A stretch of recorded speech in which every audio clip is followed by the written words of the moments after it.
Well, hello, listeners, and welcome back to the Purposeful Marketing Podcast. Aaron, Mary, James here. Another topic we'd like to deconstruct, break down, turn it around, and see what comes out. This is one that bridges the gap, not just in marketing, but also your life as an individual. And it's one and a reason why we want to talk about it today. What is in your control as a marketer? That's a lofty question. This is going to go many places. But to kick us off, thrown into the other philosopher of the group, James, you're just talking about this. Lay it on us. Oh, geez. Yeah, we were, Mary threw this topic out and my ears perked up at it because I've been reading a lot of and listening to a lot of Stoic teachings. And I'm not going to get into what Stoicism is because I'm not qualified and I don't have the time, but a basic principle is like really identifying what actually is in your control and focusing on the things that you can change and you can impact, the things that you can do versus the things that are external. And I know that, when Mary thinks about this, she's thinking about all of y'all in situations like she was in a few years ago, where you get to this time of year and all of a sudden you're reporting on results, and maybe you're reporting on results that you don't actually have much control over. Maybe you're reporting on results that you don't want to have control over. Maybe you're, so there's a lot happening to dictate what you report on, how you report on it. And it's worth asking, why am I doing this? Why is this the way that we work? And maybe, Mary, you can get into like your thoughts on what you see happening for marketers, how they can deal with that, what they can do about it. Yeah, I think that is a really good point, James. Like this is, November 15th, the day that we're recording. You're probably either or both reporting on your results from this past year based on the program that you made for 2022, or you're in charge of reporting on what your new marketing program for 2023 is going to be. And this should never be done in a bubble. So I think that was my issue when I was in-house, is I assumed I had to do this in a bubble, and I really shouldn't have. I should have brought in my engineering team, maybe even a few salespeople's perspective. I should have gotten a lot more buy-in from my leadership if I'm really, thinking back on my time as an in-house marketer. And even when I'm considering building strategies now, when I first started at Gorilla, I would just do whatever I thought was best, and that's just not a good way to work. And I found that out later, because that's in your control, right? Creating this marketing plan is in your control. And then you're responsible for results, and you're reporting on these results that you did in your little bubble. And then all of a sudden, those results don't really match what your client, or when I was in-house, what my leader expected marketing to produce, because I didn't get that buy-in all the way at the beginning. So if we're talking about what's in our control as a marketer, of course, owning your plan, owning your reporting, owning your results. But I think what's also in your control is the relationships that you build with your leadership and other teams who will be responsible for executing or inputting some part of these marketing efforts. What do you think about that, Aaron? Yeah, totally. I'll give our listeners some examples here, and James and Mary are talking through some of them. When this question came about in the notes, I had macro versus micro, and you can almost take that any way you want. But the reality is sometimes there's these really big macro events that do impact your micro actions. However, we don't know if they're in your control. I think over the last couple months, we know buyers are changing, right? Inflation's the highest it has been in a while. There's geopolitical things, all these things that in a nutshell don't really impact your job day to day, but how they impact buyers does. I think that's the big macro we're talking about, right? And James and Mary doing great to keep this really concise into actual examples. I'm trying to take us a little higher. But I think the reality is, what I want to get out of this conversation is just the process of thinking what's in your control. We know right now buyers are buying differently, but there's things we can do, right? You can choose to do customer interviews. That's in your control. There's still companies that do not do this, right? That do not talk directly to their customers. You can choose to build a better reporting model that has qualitative information and data in it, rather than just data that is skewed by things that have happened, such as ads getting more costly on Google ads as people pull out of Facebook ads, just data being skewed by Facebook and whatever they're doing. Those are just two from the performance marketing level that impact your job day to day. But there's still actions that you have control over. Just throwing that back to you, Mary, as you kind of plan a strategy here. What I say kind of resonate, like you do have a plan and things will impact it, but at the end of the day, you get to choose what works, what doesn't work, what you're going to execute on, what you're not going to execute on.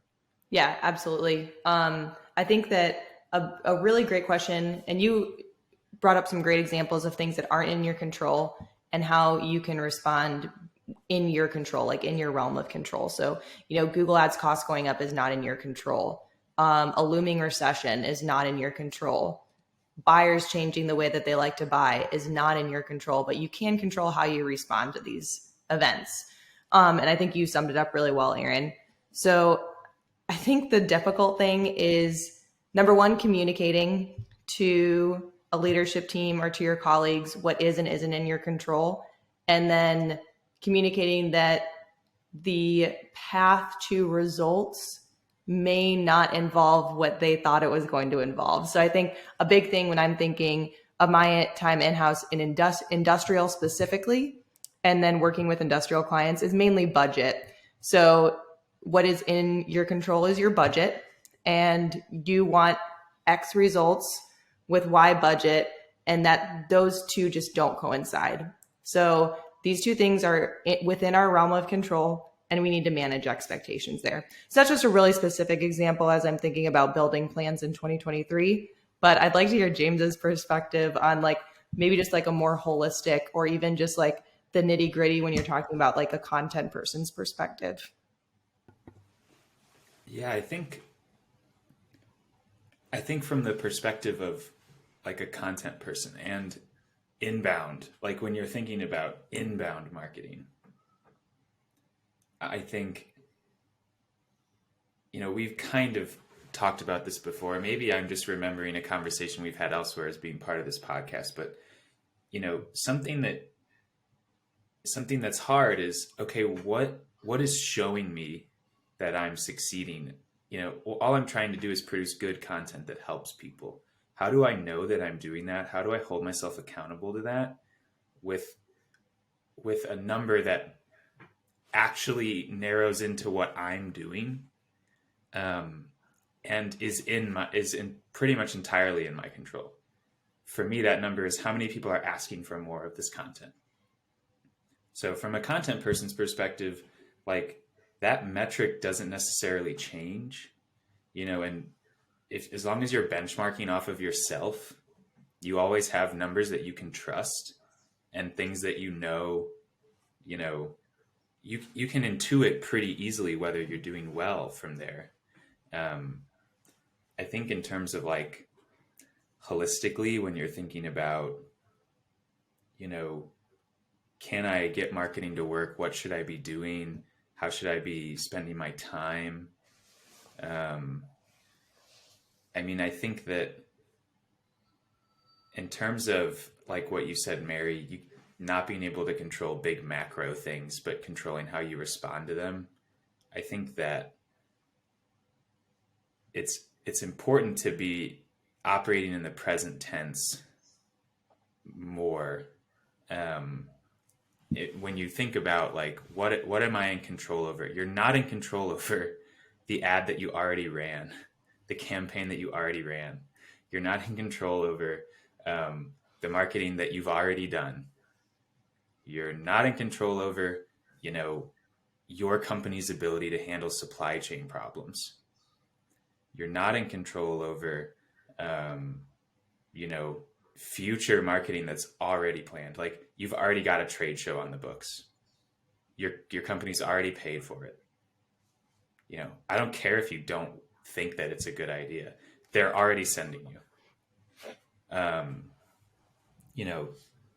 When you being able to look at that as your surroundings and your situation and act in the present tense. How do I make the best use of the resources and tools I have right now to deliver the best thing for my company right now is kind of, in my opinion, the best way to deal with a situation if you start feeling like, man, there's a lot that I didn't choose, or a lot that's happening that's based on decisions that I didn't make or I wouldn't have made. Or, I think it's helpful to just step back and be like, okay, this is where I'm at. From here, this is what I can do. And this is what I hope to achieve by doing that. Yeah, I love where this conversation is going because we did not have the original path for it. And, I think with this idea of control, what we'll pull out of this episode is like, one, how you respond to it. And James, I love what you were just kind of saying. It's just like almost evaluating your day. Like, what can I do? There's probably 20 things I can do. Probably half of them don't matter. They're not as high impact. And probably 2 or 3 are really the only things I need to do. And like, that's kind of the space that you can stay in for what's in your control, because there's so much that's not in your control in marketing. So much. What I would recommend for the listeners, and I would encourage them, is to build this process within your plan, within how you interact as a team. One of the ideas I had written down is this idea that growth can be sustainable. We think it's exponential, right? We just grow and we keep going up. We should expect the ups and the downs. We should expect these huge macro things to happen to us.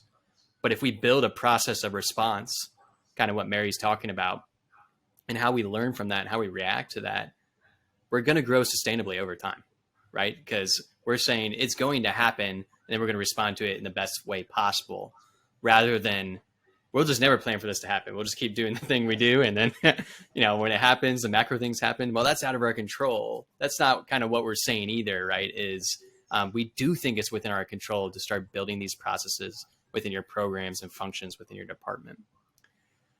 So another idea with this I do want to bring up is let's definitely hone in on reporting, because I think that's what our listeners are going to be dealing with right now. Mary, you kind of spoke about some technical things you've been doing right now. I imagine marketers, as they're building these Q4 reports to talk about their performance, they're going to see some dips in comparison to last year, right? If you try to compare Q4 to Q4 2021, it's going to be drastically different. What would you say for marketers, like how to prepare for that, to how to respond to that right now? Yeah, number one, don't be afraid to have tough conversations. So that is something that's in your control. And if you are seeing huge discrepancies in a quarter over quarter reporting, so to your point, Aaron, we'll just take the Q4 2021 versus Q4 2022. Aaron and I used to do this when we worked together at Gorilla 76, do 3 observations and 3 opportunities. So 3 observations. What are 3 reasons why you think there's a giant dip Q4 21 versus 2022? What are the opportunities you can do from that? So that's one way you can approach it. Another way you can approach it is to look at quarter over quarter trends. So rather than just like doing Q4 in a bubble, in a silo, so just comparing Q4 2021 versus Q4 2022, look at the trend data over time. So I would go back probably like 18 to 24 months and see if that's like a consistent thing. So did it like kind of go up and like it just plateaued for one quarter? Because like, yeah, no one's going to be perfect quarter over quarter where it's going to look like this beautiful upward trajectory. So if it just dropped one quarter, probably not any reason to sound alarm bells. But if you're seeing this like steady dip, again, take Aaron's advice, do the 3 observations, 3 opportunities. What can you learn from this? These are things that are in your control. The numbers, people coming inbound to your website is not in your control. And it's okay for you to tell your leadership that. It's okay to say, this is not in my control, but here's what we can do because of it. Love it. I did want to give us some tactical expertise here, and I think you should follow that. I do want to bring in the human element because James got my gears turning when he was talking about this earlier, and I did want to bring it back to that. James, you yourself are experiencing a lot of life events. You're experiencing a step up in your career. You're experiencing a lot. And there's a lot of different ideas of control around you. Just thinking through that, is that kind of why this idea is resonating to you? Because I think a lot of people are overwhelmed, right? And that's why this conversation really resonates. Man, I don't know. That's, I'm not sure. I think that we were talking about a podcast that I started listening to, and I think I did start listening to it because I was trying to figure out, I was trying to take control of some of my habits because I feel like I have less time in the day now. And I wanted to earn some of that time back. And I mean, I think that maybe what resonates the most for me on like a human level about this conversation is really that you can create a work situation for yourself. Like Mary said, if you have tough conversations and you approach the things that you do have control over with a lot of verve and set the standards for like, okay, here's what is in my power. Because the thing is, that's a leap. You know, you go out on a limb when you do that because you take full accountability, going up to the leaders in your company and saying, this is what's in my control, is telling them like, I'm the person when this number sucks, you know, I'm the person, come to me and we'll have to talk. Like, I'm going to have to be held accountable for that. So like, it's hard to do that. Like, it's harder than it sounds to be like, hey, these are the things that are in my control. It sounds like you're just, you know, saying, oh, here's what's not, you know, but that's not helpful. That's not helpful to anyone. Saying, oh, I can't control the weather or the economy, or it's like, you're not helping yourself or anyone else by telling people what you can't do. But it is when you go out on the limb and say, here are the things that you can hold me responsible for, and that me performing my work well will lead to, and me performing my work poorly will lead to. And having that conversation, setting up those types of terms with yourself or anyone on your team, or like that is bound to guide your day-to-day decision-making in a productive way. You know, if you're pulled in a million directions and you are very seriously held accountable by everyone on your team for this one particular project going well, because you said the success of this project is entirely in my control, like, you are going to complete that project well. Like, you're just not going to, if you have a choice, you're just not going to fail at that.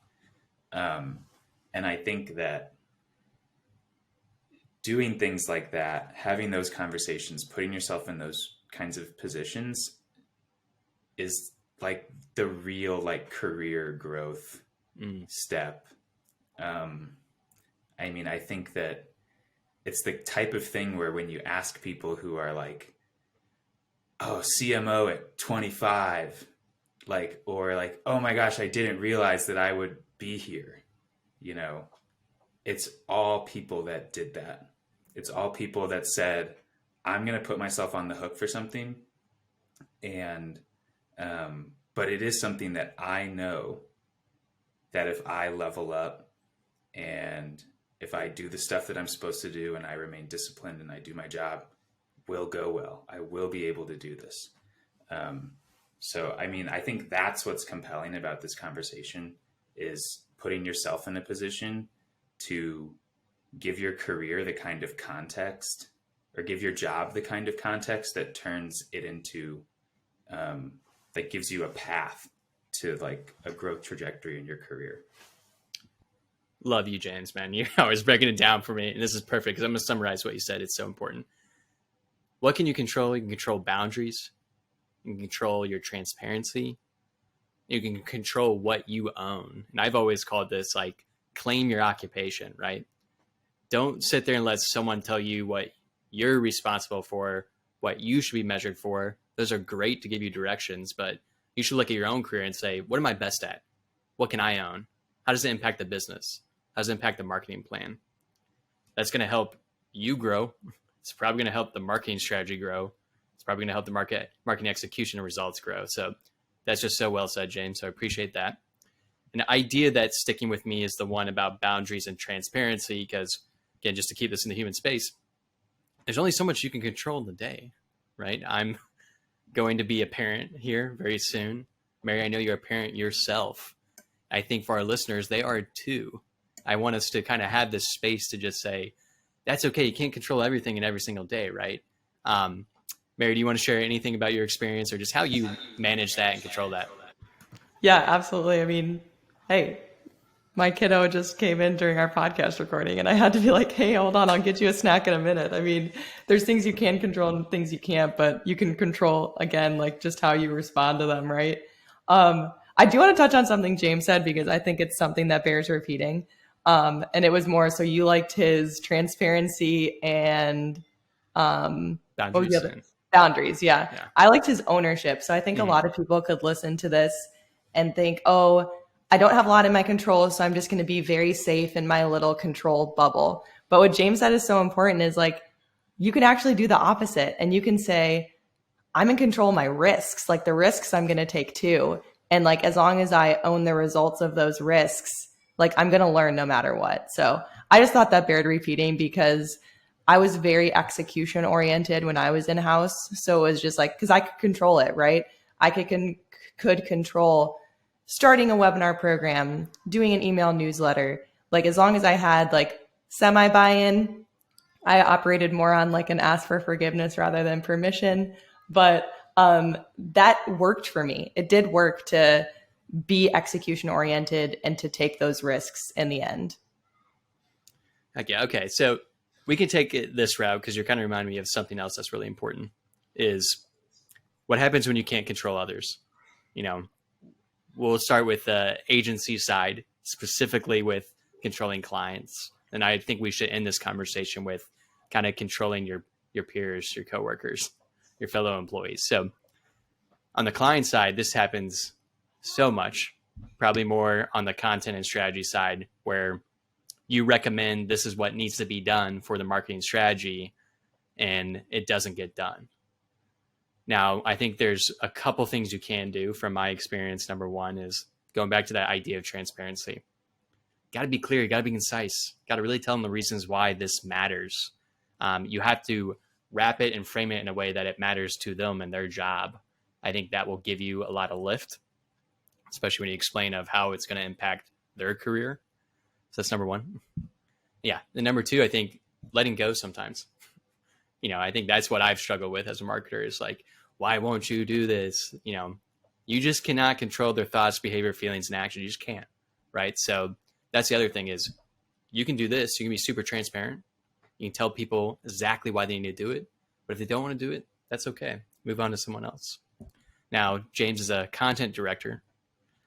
How often do you deal with this? What are your thoughts? I don't know. My thoughts are that no person should be trying to control another person or wasting time trying to do that. That's my thoughts. But I think that, you know, where it happens when you're like the person creating the content is, you know, sometimes you're in a position where you need resources, or maybe you need access to people. Maybe you need access to information. I think that two things go a long way, and one of them is patience.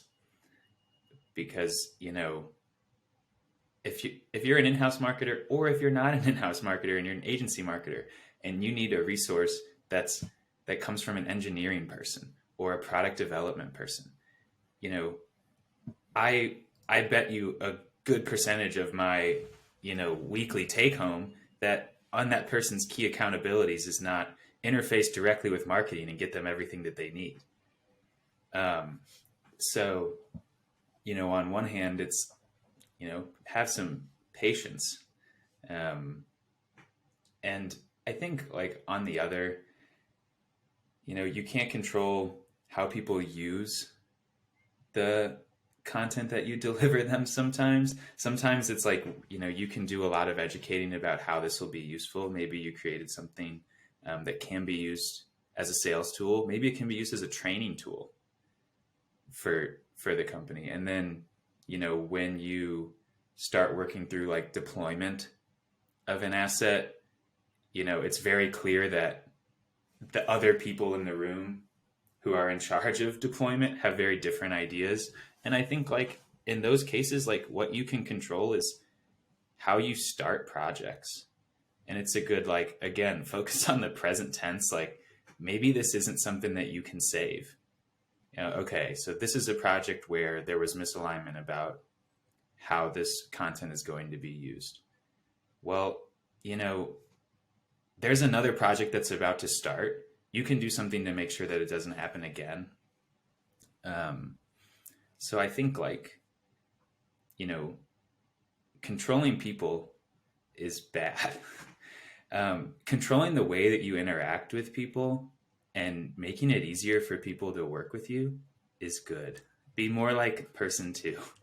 I think that that's obviously very simple and it's a lot easier said than done, but it bears constantly repeating because I think that you'll always be waiting on people to do things to help you. And really the only way to earn that is to help other people. So you have to stay focused on like, what can I actually do? And not on what am I waiting on? What do I still need from X? What do I still need from Y? I mean, I think you're spending your day on the wrong things if that's taking up headspace for you. Definitely. And I think those are very good answers. And I'll give Mary a shot too. Mary, I think for the strategists, you're moving the chess pieces. You have so many players in your board here where you need to reach the goals, but you can't control them all, right? So one thing I think about is alignment is, can I get these pieces aligned together to move together? But I do want to hear your thoughts. You have a goal, you're working with the client. How do you help them understand and not necessarily control them, but get them to the result you need?